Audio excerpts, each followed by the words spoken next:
ပြောင်းကိုအားလုံးပဲမင်္ဂလာပါမက်ချက်တောင်းတဲ့ စီကိုပြန်ပို့တော့မယ်ဆန်ချိုးရဲ့အကြောင်းအရာလေးကိုကျွန်တော်တင်ဆက်ပြီးတော့မှာဖြစ်ပါတယ်တစ်တော့ညီကိုနေနဲ့လည်းပြည့်စုံကြည့်ရင်တစ်တော့ဘန်ဝါ YouTube မှာလာရောက်နားဆင်လို့ရပါတယ်ခင်ဗျာရှယ်စီရဗျာဆန်ချိုးကိုအတင်းမှာဆက်လက်ထားခြင်းနဲ့အတွက်ကြောင့်လည်းဗျာဆန်ချိုးကိုသူညှိနှိုင်းတယ်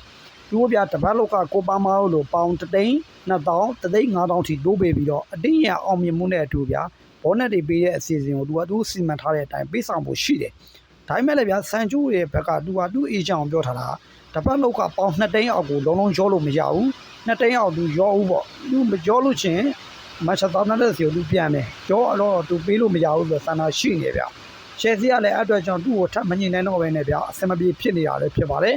ဆန်ချိုးရဲ့တဒန်းတော့ဗျာဇွန်လအကုန်ထိဆန်ချိုးကိုအတင်းမှဆက်လက်ခေါ်ထားပေမဲ့သူကဗျာကလဝကမှာတော့ဆန်ချိုးကိုစင်းတွန်းလို့မရပါဘူးဘာလို့လဲဆိုဆန်ချိုးကိုမချက်တောင်းတဲ့စီကိုမပြန်ရင်တော့စင်းတွန်းလို့ရတယ်ဗျာပြန်တော့ရင်စင်းတွန်းလို့မရဘူးဘာလို့လဲဆိုတော့သူကလာကွန်ထွက်မှာဟိုကဇွန်လ14ရက်နေ့ကြာလို့ချင်းစတော့မှဖြစ်တဲ့အတွက်ဗျာဆန်ချိုးဦးချိန်မှာဆိုရင်တော့ပေါင်9တန်းတန်ကြီးဆောင်ပြီးတော့မချက်တောင်းတဲ့စီကိုပြန်ပို့ဖို့များနေရလဲဖြစ်ပါတယ်ရှယ်စီကလည်းဗျာခုချိန်မှာဆန်ချိုးနဲ့ပရိုဘေးကိုရောင်းတော့ဖို့တော်လေးဆန္ဒရှိနေဗျာဖန်လီရဲ့ကိုရမလေးဖြစ်တယ်ဗျာဂျိန်းထရက်ဖို့ကိုသူကခေါ်ဖို့ဆန္ဒရှိနေတယ်ဖြစ်ပါတယ်ကျွန်တော်တင်ရတော့ဗျာဒီ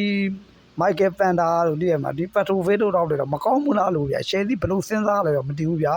တပတ်လောက်ကပေါင်2000ခွဲပဲရှိလို့လားသူစကန်လန်လာလည်းမသိဘူးဖန်လီကိုရမလေးကိုကြိုက်နေရလဲဖြစ်ပါတယ်